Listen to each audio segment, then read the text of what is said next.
Hi everyone. सो देखते हैं कि आपकी हायर सेल्फ की तरफ से आपके लिए क्या मैसेजेस हैं। ये कलेक्टिव रीडिंग है। अगर आपसे रीडिंग रेजोनेट होती है आप गाइडेंस को फॉलो कर सकते हैं, अदरवाइज आप इसे स्किप कर सकते हैं। सो कार्ड्स प्री शफल्ड हैं, एक बार मैं कार्ड्स लगा दूँ फिर आपके मैसेजेस मैं आपसे शेयर करती हूँ। आई होप कि कार्ड्स आपको विजिबल हों।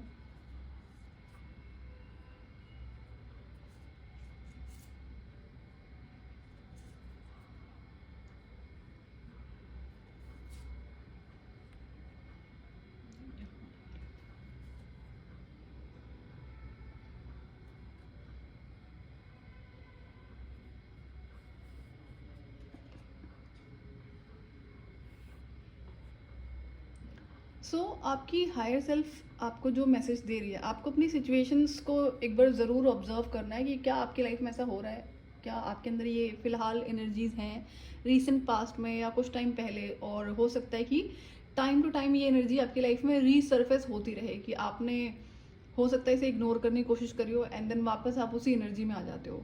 तो यहाँ पे एनर्जी क्या है कि आपको किसी को माफ़ करना है, आप किसी को माफ़ नहीं कर पा रहे हो।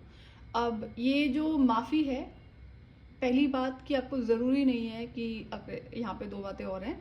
ये जनरली दोनों तरह की सिचुएशंस होती हैं जहाँ पर आपने कुछ गलत किया हो और सामने वाले को आपको अपॉलॉजी करनी है। एक तो ये पहली सिचुएशन हो गई, और दूसरी होती है कि किसी ने आपको हर्ट किया, चीटिंग करी, डिसीटिंग करी, कोई भी अदर तरह का डिसरिस्पेक्ट हो सकता है जहाँ पर आप हर्ट हुए।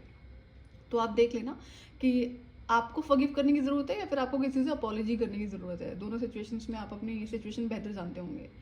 सो अगर आपकी ये सिचुएशन है जहाँ पर किसी और ने आपको हर्ट करा है और हो सकता है कि उस इंसान ने अपॉलॉजी ना करी हो। कई बार ढीठ लोग होते हैं जो इंटेंशनली आपको हर्ट करने की कोशिश करते रहते हैं और करती रहती हैं। तो इस सिनेरियो में क्या होता है कि आपको उस इंसान से फर्स्ट ऑफ ऑल की डिस्टेंस ही मेंटेन करना होता है। अगर आप फिजिकल डिस्टेंस नहीं मेंटेन कर सकते हो तो आप इमोशनल डिस्टेंस ज़रूर मेंटेन कर सकते हो।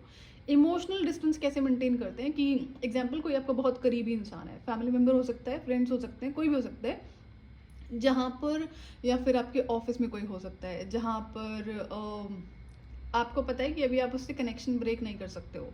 अलग अलग सिचुएशंस होती हैं, रीजंस होते हैं कि सिचुएशन एकदम से कनेक्शंस कई बार नहीं ब्रेक करे जा सकते हैं। उस केस में आप क्या करोगे? इमोशनली आप उससे इस तरह से डिटैच हो जाओगे कि पहली बात आपको पता होना चाहिए ना कि वो इंसान कैसा है। अगर आपको पता ही नहीं है कि वो इंसान एक दुष्ट इंसान है, चाहे वो मेल है, फीमेल है, कोई भी एज, टाइटल, जेंडर कनेक्शन हो, जिसकी आदत है आपको बार बार कुछ ऐसा बोलने की या फिर कुछ आपके अगेंस्ट में ऐसा करने की जिससे उसको भी पता है कि आप हर्ट ही होगे, तो ऐसे इंसान की सिनेरियो में आप क्या करते हो? आप उससे इमोशनली डिटैच ऐसे हो जाते हो कि ये इंसान ऐसा है और यहाँ पे मुझे क्या करने की ज़रूरत है। आपको उसकी बातों को बिल्कुल भी दिल पे नहीं लेना है, लेकिन आपको ऐसा कोई ऑप्शन भी नहीं छोड़ना है कि वो इंसान बार बार आपको दोबारा उसी सिचुएशन में थ्रो कर सके। अगर कोई भी ऐसा इंसान है जो बार बार आपको हर्ट कर रहा है, कर रही है, तो आप उसको अपफ्रंटली उसे कन्फ्रंट करो, पोलाइट वे में कन्फ्रंट करो। और उसके बाद में कन्फ्रंट करने के बाद भी अगर वो नहीं समझता है, नहीं समझते, तो आपको पता है फिर कनेक्शन ब्रेक करना ही एक लास्ट ऑप्शन होता है। अब अगर आपकी ऐसे इंसान से ज़्यादा बात नहीं होती है, कनेक्शन भी ब्रेक नहीं कर सकते, तो आप उसको अपने सोल लेवल पर आपको उससे मतलब माफ़ करना है उसे। जिस भी इंसान ने आपको हर्ट करा है, सोल लेवल पे उसे मनी मन उसे अपॉलॉजी कर दो एंड फॉरगिव कर दो। अपॉलॉजी का मतलब उसे माफ़ कर दो। अपॉलॉजी अगर आपके एंड से रिक्वायर्ड है तो आपको वो देखना पड़ेगा। अब यहाँ पर क्या है ना, आपकी लाइफ में ब्लॉकेज एक कुछ ऐसा ब्लॉकेज है जहाँ पर ये माफ़ ना कर पाने की वजह से है। अब आपको अपनी सिचुएशन पता होगी कि आपको किसी को माफ़ करना है, किसी से आपको अपॉलॉजी करनी है। आप अपनी सिचुएशन बेहतर जानते हैं। तो जब भी ऐसी कोई सिचुएशन क्रिएट होती है तो अंदर की जो हमारा इनर चाइल्ड है ना, वो ब्लॉक हो जाता है। इनर चाइल्ड क्या होता है? आपके हैप्पीनेस का सबसे अल्टीमेट सोर्स होता है। इनर चाइल्ड अगर हैप्पी रहता है, एक्टिव रहता है, तो आपको किसी मटेरियल चीज़ की या फिर किसी और दूसरे इंसान की ज़रूरत नहीं पड़ती है अंदर से खुश रहने के लिए। तो ऐसा होता है कि अगर आप हर्ट हो या फिर आपने किसी को हर्ट किया, आपने अपॉलॉजी नहीं करी, उससे फॉरगिवनेस नहीं करी है, उस केस में भी आप अंदर से दुखी ही रहने वाले हो। नाउ अब आपको 2-3 सिनेरियोस को समझना है कि अगर चाहे आपको किसी को माफ़ करना है या अपॉलॉजी करनी है, आप चाहते हो कि आपको उस इंसान से डायरेक्टली ना करना पड़े, तो भी आप इसे सोल लेवल पे कर सकते हो। बट देन मेक श्योर कि आप उसको बार बार इन्वॉल्व ना हो उस इंसान के साथ में अगेन। एक कार्मिक साइकिल ना क्रिएट करें कि यहाँ तो आप एक तरह से सोल लेवल पे अपॉलॉजी कर भी रहे हैं, फॉरगिव भी कर रहे हैं, back to back same situation चले जा रही है। तो ये कोई तरीका नहीं होता है, ना ही अपॉलॉजी करने का, ना ही फॉरगिवनेस का। तो सिचुएशंस को परमानेंटली एंड करना सीखो तरीके से, बिना लड़ाई झगड़े के।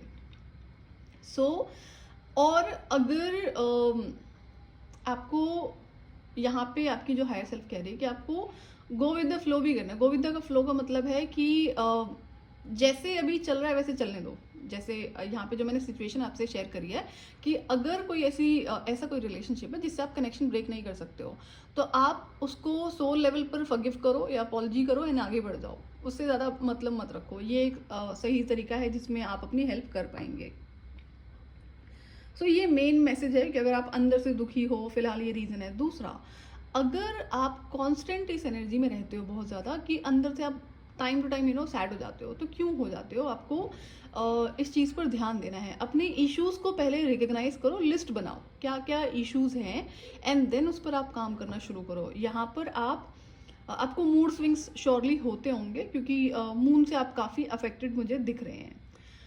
मून की जो एनर्जीज होती हैं, अगर नेगेटिव साइड पे है तो वो आपको time to time anxiety depression देगी। अब इसमें होता क्या है, सबसे बड़ी जो मेन इशू होता है कि अगर आप एक अच्छे इंसान, एग्जाम्पल अच्छे इंसानों के लिए रीडिंग होती है, गलत इंसानों के लिए नहीं होती है सॉरी। आप अपने इश्यूज को रिकग्नाइज करो। मून एनर्जी पे आपको काम करना पड़ेगा। हमें हमारे 9 प्लैनेट्स का ध्यान रखना ही पड़ता है। और मून एनर्जी से क्या होता है, अगर आपको बहुत फ्रीक्वेंट मूड स्विंग्स हो रहे हैं ना, तो आप देखो कब कब होते हैं। क्या ये न्यू मून फुल मून पे हो रहा है या फिर उसके आसपास हो रहा है। पूर्णिमा जो होती है, अमावस्या होती है, हर महीने आती है।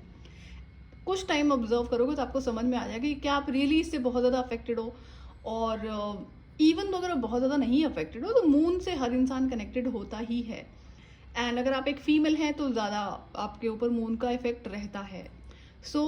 आपको मून की जो रेमेडीज़ होती हैं, बहुत आसान आसान सी रेमेडीज़ होती हैं, जैसे वाटर रिचुअल होते हैं। फुल मून पर कई सारे रिचुअल्स होते हैं वाटर के, वो आप परफॉर्म कर सकते हैं। एंड आपको अकेले कुछ टाइम बिताना है, जो अपनी इनर सेल्फ से आपको कनेक्ट करना है, ये आपको करना पड़ेगा। क्यों? क्योंकि जब तक आप ये नहीं करोगे ना, तब तक जो मल्टीपल इश्यूज अगर आपकी लाइफ में है, तो जब तक उसको रिकग्नाइज नहीं करोगे कि मुझे किस वजह से प्रॉब्लम हो रही है, तो उसका फिर सोल्यूशन आप कैसे उस पर अप्लाई करोगे। तो ये एक आपको डीप लेवल का जो थिंकिंग है वो आपको करनी पड़ेगी। कुछ टाइम आप बैठो।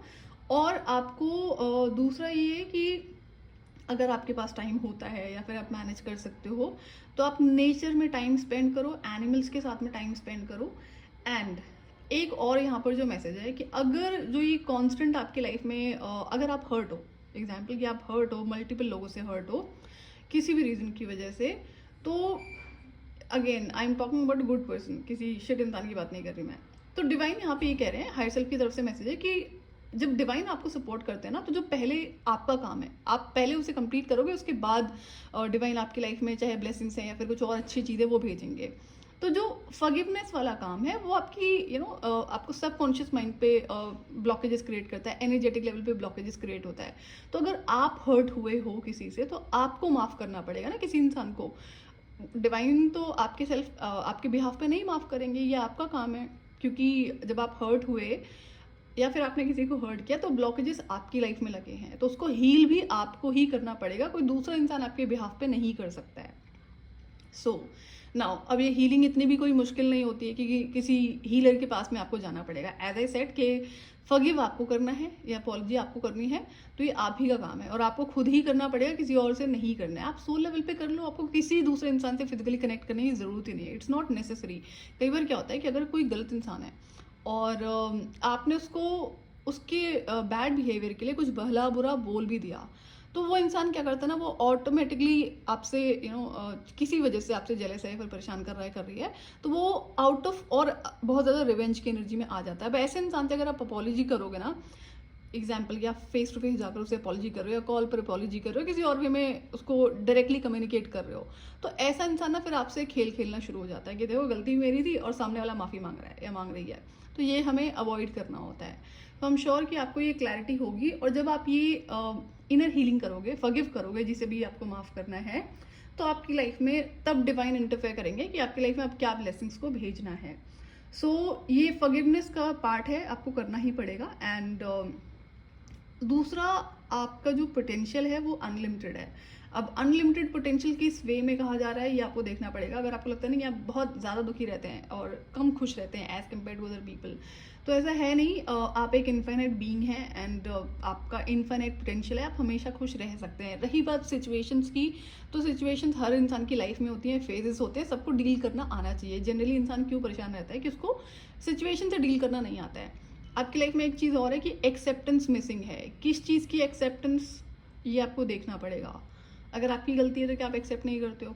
या फिर दूसरी यहाँ पे जो सिचुएशन दिख रही है कि आपको पता है कि सामने वाला बुरा इंसान है और आप स्टिल उससे कम्युनिकेट करते रहते हो। आप खुद को एक भ्रम में डालते हो कि नहीं नहीं वो इंसान ना अच्छा है या फिर अच्छी है, मैं ही ज़्यादा सोच रही हूँ, हो सकता है मेरी तरफ से गलती हो सकता है मैंने कुछ ऐसा गलत करा हो।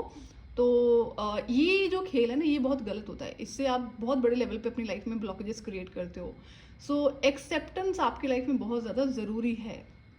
जो जैसा है उसे वैसा देखना शुरू करो। दूसरा, आपकी लाइफ में ना आपको डिवाइन कई बार क्या करते हैं, चेहरा दिखाते हैं अलग अलग तरीके से, इवेंट्स को क्रिएट करके गलत लोगों का जो आपके लिए ठीक नहीं है, सही नहीं है। तो उस केस में एक्सेप्टेंस की जगह पे अगर आप खुद को ये भ्रम दे रहे हो ना कि नहीं नहीं वो तो सामने वाला बहुत अच्छा है और बहुत अच्छी है, मैं ही गलत हूँ या मुझसे गलती होगी, तो फिर क्या होता है, फिर कुछ बहुत टफ सिचुएशन डिवाइन को क्रिएट करनी पड़ती है। और वहाँ पे जनरली लोग समझ नहीं पाते हैं डिवाइन की इन तरह की टीचिंग्स को। तो फिर बिखर जाते हैं लोग या फिर बहुत लंबे टाइम के लिए डार्कनेस में रहते हैं। तो इस सिचुएशन को आपको समझना होगा। तो ये आपकी हायर सेल्फ की तरफ से मैसेजेस हैं। दूसरा, आपको कॉन्फिडेंट रहना है। अगर आप सही हो तो आप सही हो, कोई आपको मैनिपुलेट करने की कोशिश कर रहा है कर रही है कि नहीं आप गलत हो यहाँ पे, तो आपको सही गलत का डिफरेंस पता होना चाहिए। So stand your ground and grounding भी करनी है आपको।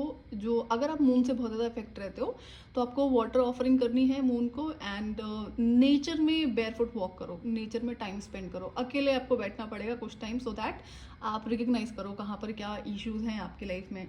जब आप ये जो थोड़ी सी हीलिंग के चैप्टर्स बताए गए हैं ना आज के इस रीडिंग में आपकी हायर सेल्फ की तरफ से, आपको एक अच्छे लेवल पे अपॉर्चुनिटीज़ आपकी लाइफ में दिखाई पड़ेंगी, चाहे ब्लेसिंग्स वो किसी भी रूप में हो, बट वो ज़रूर दिखाई पड़ेगी। बट ये करना पड़ेगा। And now don't do this, एक जो गलती लोग करते हैं कि हाँ मैंने ही कर दिया अब तो हो नहीं रहा कुछ। वेटिंग एनर्जी में हमें कभी नहीं रहना होता। आप अपना काम करो और अपनी लाइफ में फोकस हो जाओ, जो भी अच्छी चीज़ें होती हैं।